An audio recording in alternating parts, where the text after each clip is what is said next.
የብልጽግና አመራሩ ከነ ፓትሮሉ በፋኖ ኃይሎች ተማርከዋል። ከቆቦ ወደ ወልዲያ በመጓዝ ላይ የነበሩት የብልጽግና አመራሮች ሮቢት ከተማ ሲደርሱ የተሳፈሩበት ፓትሮል በፋኖ ኃይሎች ከጥቅም ውጭ ሆነዋል። በሌላ በኩል በራያ አላማጣ 50 የአብነት ተማሪዎች በህወሓት ታጣቂዎች ታፍሰው ተወስደዋል። ጎጇቸው በእሳት ወድመዋል። በጉዳዩ ላይ የራያ አማራ ማንነት አስመላሽ ኮሚቴ መረጃዎችን አውጥተዋል። ቀዳሚ ዘገባዎቻችን ናቸው። አዲስ አበባ በባለስልጣናት ዝርፊያና ስርዓቱ ባዋለዳቸው ስግብግብ ነጋዴዎች ተወራለች። በከተማዋ ጣራ የነካውን ኑሮ ውድነት ተከትሎ ገበያውን ለማረጋጋት የሞከሩ ነጋዴዎች በተደራጁ ኃይሎች እርምጃ ተወስዶባቸዋል። ለብልጽግና ገነት ለህዝቡ ሲኦል በሆነችው አዲስ አበባ ከባድ ቀውስ ተፈጥሯል። ብሉምበርግ በ5 ወራት ልዩነት ባለ 2 አሃዝ የዋጋ ግሽበት መከሰቱን አጋልጧል። ይህም ሌላኛው መረጃችን ነው። ህወሓት ከጦርነት ዝግጅቱ ጋር ተያይዞ አክሱምን ወታደራዊ ማዕከል ማድረጉ ተሰምቷል። ከመቀሌ ይልቅ አክሱምን የጦር ቤዝ ወደ ማድረግ የተሸጋገረው በሁለት ዓላማ ነው ተብሏል። ለምን ለሚለው ዜና መረጃችን ምላሽ አለው። በሌላ በኩል ወደ መቀሌ በረራ ላይ የነበረው አውሮፕላን ከማረፉ በፊት ወደ አዲስ አበባ መመለሱ አነጋጋሪ ሆኗል። የአብይ አህመድ የምስራቅ አፍሪካ ጉዳዮች አማካሪ ጌታቸው ረዳ አዲስ ባስነበቡት ትንታኔያቸው የጦርነቱን አይቀሬነት አመላክተዋል። አብራችሁን ስትዘልቁ ትሰሙታላችሁ። ከ18 በላይ ሀገራት እጃቸውን እንዳስገቡበት በሚነገርላት የሱዳኑ የውክልና ጦርነት ዙሪያ አሜሪካ አዲስ ማስጠንቀቂያ አውጥታለች። የአሜሪካ የውጭ ጉዳይ ኃላፊ ማርኮ ሩቢዮ የሱዳን የውክልና ጦርነት ሌሎችም ጦርነቱ ቀጠናዊ የውክልና ጦርነት እየሆነ ነው ብለዋል። በሌላ በኩል ጄኔራል አልቡርሃን የብልጽግናው አገዛዝ የጦር አጋርና የእርሳቸው ወታደራዊ መንግስት ባላንጣ ወደ ሆነችው አቡዳቢ ሚስጥራዊ ጉዞ ማድረጋቸው ተሰምተዋል። በዚህ ጊዜ ለምን የሚለውን ጨምሮ በጉዳዩ ላይ ሰፋ ያለ ዜና ትንታኔ ይዘናል። ሰላም ጤና ስጥልን ውድ የጣና ቲቪ ተከታታይ ቤተሰቦቻችን አብራችሁን ስትቆዩ እነዚህንና ሌሎች ዝርዝር መረጃዎችን ታደምጣላችሁ። አክብሮታዊ ግብዣችንን በማስቀደም ወደ ሰዓቱ ዜና መረጃዎቻችን እናመራለን።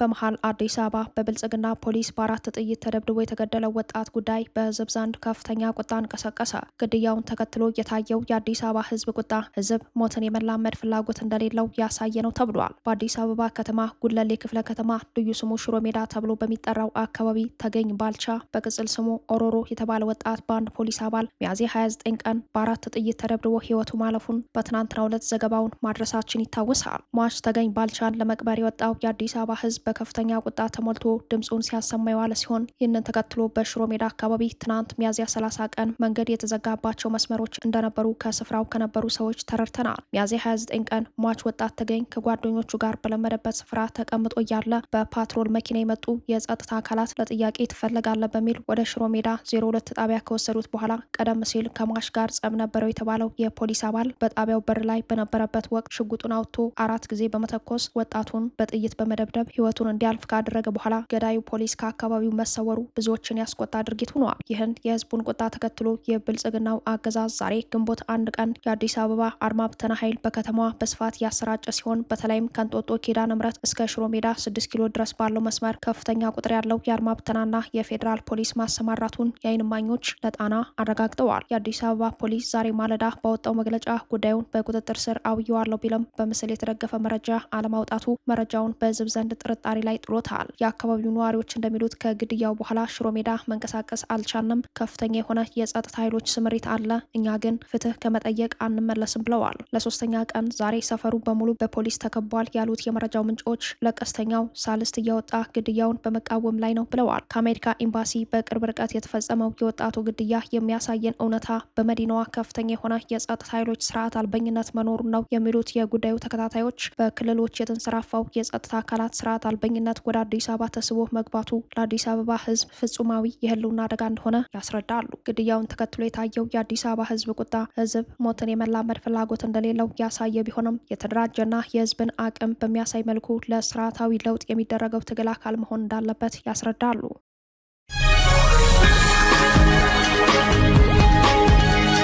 የብልጽግና አመራሩ ከነ ፓትሮሉ በፋኖ ኃይሎች ተማረከ። በሌላ በኩል በራያ አላማጣ 50 የአብነት ተማሪዎች በህወሓት ታጣቂዎች ታፍሰው ተወስደዋል። ጎጇቸው በእሳት ወድመዋል። በወሎ ቤት አማራ ቆቦ ወልዲያ መስመርና ወልዲያ አላማጣ መስመር በፋኖ ኃይሎች ልዩ ኦፕሬሽን የብልጽግና አመራሮች በወታደራዊ እጀባ ማለፍ የማይችሉበት ሁኔታ እንደተፈጠረ የአካባቢው ምንጮች ለጣና ጠቆሙ። አፋብን በበኩሉ በቀጠናው ወሎ ቤት አማራ ምኒልክ ዕዝ ምስራቅ አማራ 102ኛ ኮር አካል የሆነው የ49ኛ ክፍለ ጦር ቃኝ በሮቢት ከተማ ኦፕሬሽን መፈጸሙን ለጣቢያችን በላከው የግንባር መረጃ አረጋግጧል። በኦፕሬሽኑም ድል ቀንቶኛል ያለው በሰሜን ወሎ ዞን ራያ ቆቦ ወረዳ ሮቢት ከተማ በቅርብ ርቀት ትናንት አመሻሹን ከቀኑ 11 ሰዓት መሃል አስፓልት ላይ ፋኖ በፈጸመው ኦፕሬሽን አንድ የብልጽግና የፋይናንስ ኃላፊና አንድ የመኪና ሹፌርን ጨምሮ መማረኩን እዙ በግንባር መረጃው ላይ አመላክቷል። 49ኛ ክፍለ ጦር ቃኝ አገዛዙ ላይ ከባድ ጥቃት በመፈጸምና አመራሩን ከነ ፓትሮሉ እንደማረከው አስታውቋል። ትናንት አመሻሹን ከቆቦ ወደ ወልዲያ ሲጓዙ በነበሩ የብልጽግና አመራሮች ላይ ሮቢት ከተማ ሲደርሱ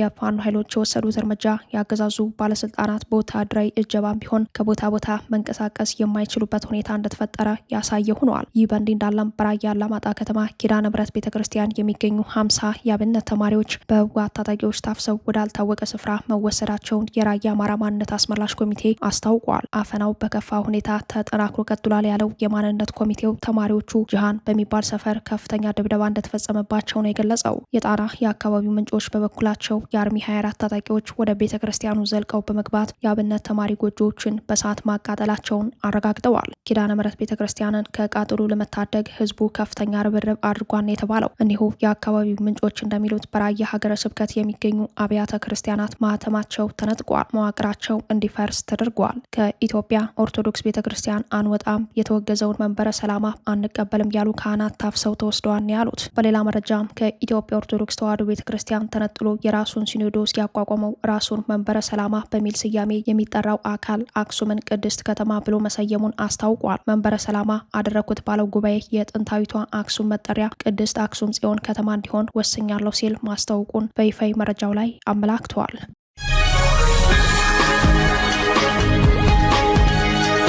ኢትዮጵያ አይደለንም፣ እኛ የሱ ዜጋ አይደለንም። በተወለድንበት ሀገር የት እንድረስ? የት እንሄድ?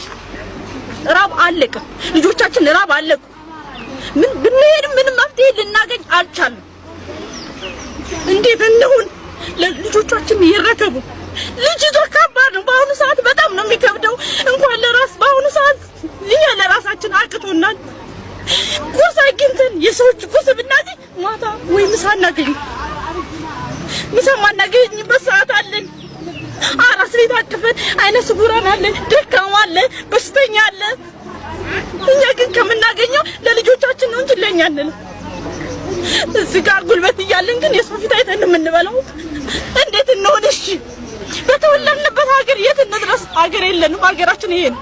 አዲስ አበባ በባለስልጣናት ዝርፊያና ስርዓቱ ባዋለዳቸው ስግብግብ ነጋዴዎች ተወራለች። በከተማዋ ጣራ የነካው ኑሮ ውድነት ተከትሎ ገበያውን ለማረጋጋት የሞከሩ ነጋዴዎች በተደራጁ ኃይሎች እርምጃ ተወስዶባቸዋል። ለብልጽግና ገነት ለህዝቡ ሲኦል በሆነችው አዲስ አበባ ከባድ ቀውስ ተፈጥሯል። ብሉምበርግ በ5 ወራት ልዩነት ባሉ ሁለት አሃዝ የዋጋ ግሽበት መከሰቱን አጋልጧል። የብልጽግና ባለስልጣናት ከሚፈጽሙት መዋቅራዊ ዝርፊያ ባለፈ እያንዳንዳቸው ጄኔራሎች ተጨማሪ 1500 ካሬ ተሰጥቷቸው ቅንጡ ዘመናዊ መኖሪያ ቤት በሚገነቡባት አዲስ አበባ እነ ብርሃኑ ጁላ ሞሎችንና የገበያ አዳራሾችን በገርጂ ኢምፔሪያል ውሃ ልማት አቅራቢያና ቦሌ ሆምስ እየገነቡ ባሉበት በዚህ ወቅት የአዲስ አበባ ህዝብ በታሪኩ የማያውቀው የኑሮ ውድነት ገጥሞት የከተማ ረሃብ አደጋ ላይ ወድቋል። ዜጎች በምግብ እጦት እየሞቱባት ባለችው አዲስ አበባ ለጣቢያችን የደረሰው መረጃ የህዝቡን ሰቆቃና የስርዓቱን አስከፊ ገጽታ በንጽጽር የሚያሳይ ነው። ለማሳያም ከ6 ወራት በፊት የነበረውና አሁን ያለው የሸቀጦች ዋጋ በንጽጽር ሲቀርብ ተከታዩን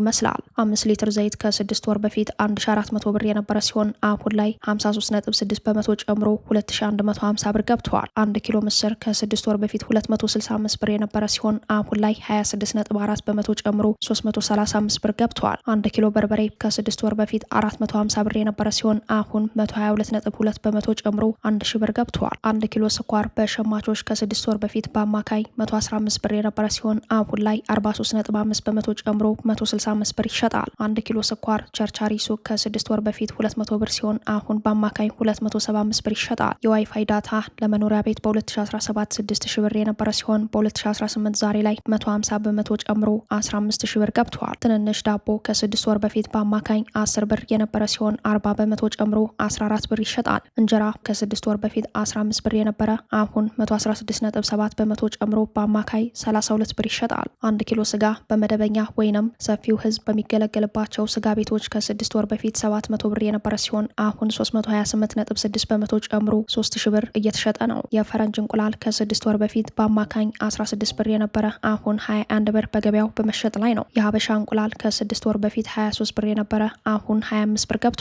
ዶሮ ከ6 ወር በፊት 1100 የነበረ አሁን 159.1 በመቶ ጨምሮ 2850 ብር ገብቷል። 1 ኪሎ ቡና ከ6 ወር በፊት በአማካኝ 650 ብር የነበረ ሲሆን አሁን 153.8 በመቶ ጨምሮ 1650 ብር ገብቷል። እነዚህ ከላይ የተዘረዘሩትን ሸቀጦች ሁሉም ሰው አይገዛቸውም። አብዛኛው የአዲስ አበባ ህዝብ እነዚህን ሸቀጦች ገዝቶና ጤፍ አስፈጭቶ መብላት እንደ ቅንጦት ሆኖበታል። በአህዛዊ መረጃ መልኩ ለማቅረብ ተጨማሪ ጥናቶችን ማድረግ የሚጠይቅ ቢሆንም ዜጎች በረሃብ ከሚሞቱባቸው ከተሞች አንዷ አዲስ አበባ ሆናለች። ከ7 ዓመት በፊት ሁሉም የማህበረሰብ ክፍል የሚሸምተውን አሁን ቋሚ ወርሃዊ ገቢ ያላቸው የመንግስት ሰራተኞች ጭምር መሸመት የማይችሉበት ገበያን እንደ ሰዓት የሚፈሩበት አሳዛኝ ሁኔታ ተፈጥሯል። የጣና ዘጋቢዎች በአዲስ አበባ ተዘዋውረው እንደተመለከቱት አደጋው በዚህ አያበቃም።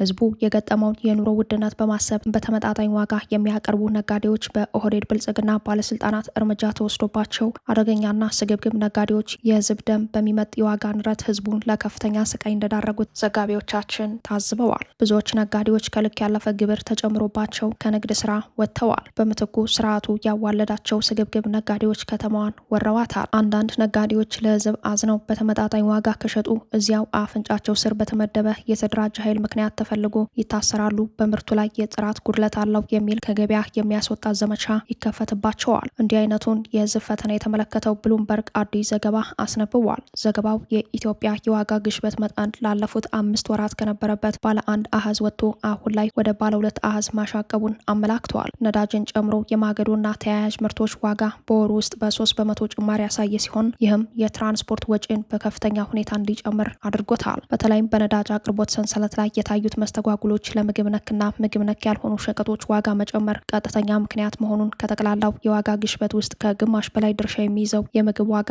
በ13.5 በመቶ ጭማሪ ማሳየቱን ለኢትዮጵያውያን የኑሮ ጫናው ከባድ አድርጎታል ይላል የብሉምበርግ ዘገባ። የጣቢያችን ተንታኞች በበኩላቸው ከሰው ልጅ ህይወት በላይ የመንገድ ዘንባባ ክብር ባገኘበት አዲስ አበባ ዜጎች ዲሞክራሲያዊ መብታቸውን በትግል ለማረጋገጥ ፈራ ተባ ቢሉ እንኳን ጊዜ የማይሰጠው የኑሮ ሁኔታ ሳይወዱ በግድ ወደ አደባባይ እንዲወጡ ያደርጋቸዋል ሲሉ ሁኔታውን አስረድተዋል። የከተማ ረሃብን የመንገድ ዳር ዘንባባ በማየት ማስታገስ አይቻልም። በምሽት የጎዳና መብራት በማሳየት ሆድ በብልጭልጭ ነገር አይደለልም ያሉት ተንታኞች የሆድ ነገር ጊዜ የማይሰጥ በመሆኑ የከተማ ረሃቡ የከተማ አመጽ ይጋብዛል ሲሉ መጪውን ጊዜ ተንብየዋል።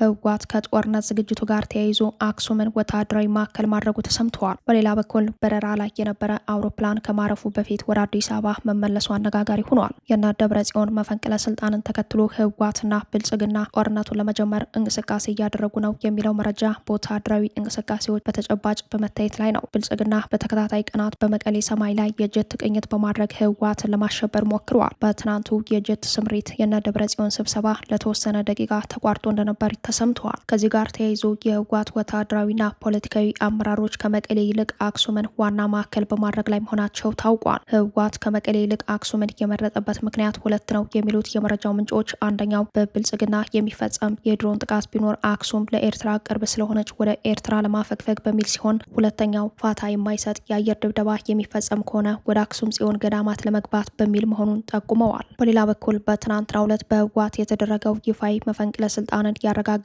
ጄኔራል ታደሰ ወረደን የሚደግፉ ጄኔራሎችና የህወሓትን እንቅስቃሴ ተቃውመው ህዝባዊ አመጽ ይቀሰቅሳሉ ተብለው የተጠረጠሩትን በቁጥጥር ስር ለማዋል ተጨማሪ ወታደራዊ ስምሪት ተሰጥቷል ተብሏል። እንዲህ ያሉ ወታደራዊ ፍጥጫዎች የነገሱበት የመቀሌ ሁኔታ በቀጣዮቹ ጊዜያት ጦርነት አይቀሬ መሆኑን የአብይ አህመድ የምስራቅ አፍሪካ ጉዳዮች አማካሪ የጌታቸው ረዳ አዲስ ትንታኔ ተጨማሪ አመላካች መረጃ ሆኗል። ጌታቸው የጦርነቱን አይቀሬነት የሚጠቁም የጦርነት ነጋሪት ጉሰማ በቀድሞ ጓዶቻቸው ላይ ሰንዝረዋል። የህወሓት አንጃ ክልሉን ወደ አውዳሚ ጦርነት እየከተተው ነው ያሉት ጌታቸው ባስነበቡት ሰፊ ትንታኔ ህወሓት ህልውናውን ከህዝብ ጥቅም በማስቀደም ፖለቲካን ወታደራዊ መልክ ሰጥቶታል ሲሉ ከሰዋል። ይህ ወታደራዊ መልክ ወደ ግጭት ሊያመራ እንደሚችል ጌታቸው በሌላ መልኩ ለቀድሞ ጓዶቻቸው መልእክት ያዘለ ትንታኔ ሆኖ ታይተዋል። ይህ በእንዲህ እንዳለ ወደ መቀሌ ሲጓዝ የነበረ አውሮፕላን መቀሌ ሳያርፍ ወደ አዲስ አበባ መመለሱ ተሰምተዋል። ዛሬ ጠዋት በመቀሌ አሉላ አባ ነጋ ዓለም አቀፍ አውሮፕላን ማረፊያ ላይ ያርፍ የነበረው የኢትዮጵያ አየር መንገድ አውሮፕላን ወደ አዲስ አበባ መመለሱ ተገልጿል። አውሮፕላኑ ወደ አዲስ አበባ የተመለሰው አጋጥመው በተባለው የቴክኒክ ችግር ምክንያት ይሁን በጸጥታ ስጋት የተረጋገጠ ነገር የለም። ሆኖም ከአውሮፕላን ማረፊያው የተገኘው መረጃ እንደሚያመላክተው አውሮፕላኑ ሊያርፍ ሲል የተመለሰው ከሳተላይት ጂፒኤስ ጋር በተያያዘ ባጋጠመ የቴክኒክ መስተጓጎል ነው ይላል። ከመፈንቅለ ስልጣኑ በኋላ በትግራይ በሚገኙ 3 አውሮፕላን ማረፊያ ጣቢያዎች ማለትም መቀሌ፣ አክሱምና ሽሬ የፌዴራል ፖሊስ ኃይሎች የሚጠቀምበት ቢሆንም ዙሪያውን የህወሓት ታጣቂ ኃይሎች ስምሪት እንደወሰዱ ሰሞነኛ ወታደራዊ መረጃዎች ያሳያሉ። ይህ የጸጥታ ውጥረት የፈጠረው ጉዳይ በረራዎች ላይ መስተጓጎል ሊፈጠር እንደሚችል በስጋት የሚታይ ጉዳይ ሆኗል።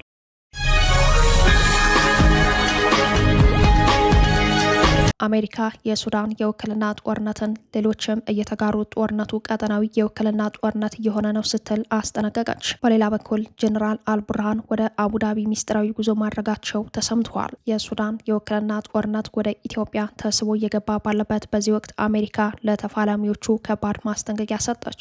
አሜሪካ የሱዳን ጦርነት ወደ ቀጠናዊ የውክልና ጦር ሜዳነት እየተቀየረ መሆኑን በመግለጽ ሌሎች ሀገራት ግዛታቸውን ለጦር መሳሪያ ዝውውር ማመቻቸታቸውን በአደገኝነት ተመልክተዋል።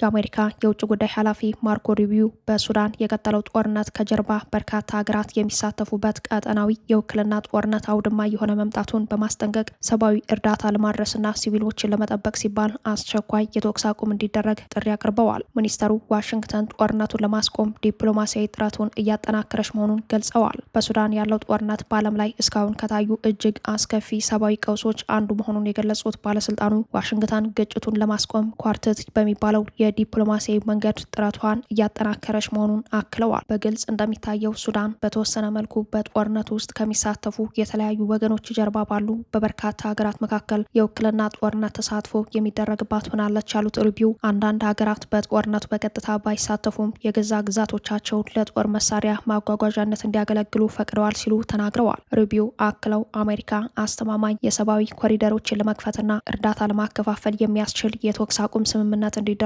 ቅድሚያ ሰጣ እየሰራች መሆኑን ገልጸዋል። እነዚህ ጊዜያዊ ዝግጅቶች ግን ሰፋ ያለውን የሰላም ድርድር እንዳያደናቅፉ ጥንቃቄ እንደሚደረግ አስረድተዋል። በቅርቡ የወጣውን የመርሆች መግለጫ በማጣቀስም አሁን ትኩረት መደረግ ያለበት የገቡትን ቃላት ወደ ተግባራዊ እርምጃ ለመለወጥ መሆን እንዳለበት ገልጸዋል። ይህን ግጭት ማስቆም አለብን ያሉት ሩቢዮ የሱዳን ተፋላሚ ወገኖችን የሚደግፉ ሀገራት ወደ ድርድር ጠረጴዛ እንዲመጡ ጫና ሊያደርጉባቸው እንደሚገባ አሳስበዋል። ጦርነቱን የማቆሚያው መንገድ ተፋላሚዎቹን የሚደግፉ ሀገራትና ወገኖች ይህንን ትግል ወደሚያበቃ የሰላም ስምምነት እንዲያመሩ ጫና ሲያደርጉባቸው ነው ሲሉ ሚኒስተሩ አጽንኦት ሰጥተዋል። መረጃዎች እንደሚያሳዩት የሱዳን ጦርነት ከጀመረበት ከሚያዝያ 2023 ጀምሮ ባለፉት 3 ዓመታት ከ18 በላይ ሀገራት በቀጥታና በተዘዋዋሪ እጃቸውን ያስገቡ ሲሆን ይህ የውክልና ጦርነት በጦር መሳሪያ ቅጥረኛ ወታደሮችን በማቅረብ መረጃና ስልጠና በመስጠት በፋይናንስ በፖለቲካና ዲፕሎማሲ በመደገፍ ከሚታወቁት ሀገራት ጎራዎች አንደኛው የሳውዲ አረቢያ፣ ግብጽ፣ ኤርትራና ህወሓት ኃይሎች ሲሆን በተቃራኒው ጽንፍ ሁለተኛው ደግሞ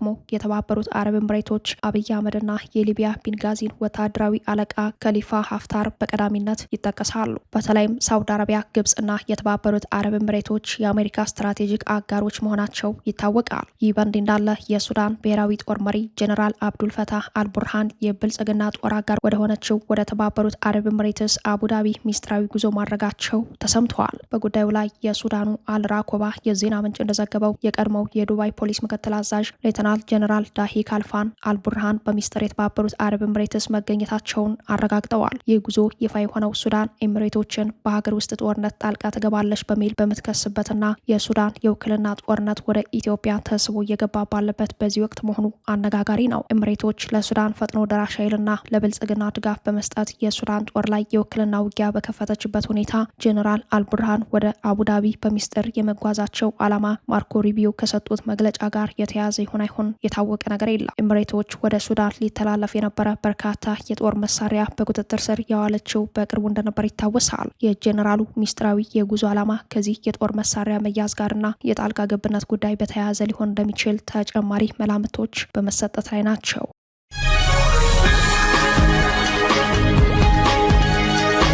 ክቡራትና ክቡራን ቤተሰቦቻችን ለሰዓቱ የተሰናዱት መረጃዎቻችን እየተከታተሏችኋቸውን ይመስሉ ነበር። አብራችሁን ስለቆያችሁ ልባዊ ምስጋናችን ድረሳችሁ እያለን የጣና ቲቪ ወቅታዊ ዜናዎች፣ ትንታኔዎችና ልዩ ልዩ ፕሮግራሞች እንዲደርሷችሁ ቻናላችን ሰብስክራይብ በማድረግ ቤተሰብ ይሁኑ። በተሳትፎ የትግል ሚዲያው እንዲያጠናክሩ ጥሪያችን እናቀርባለን። ጣና ቲቪ ከሀቅ ጋር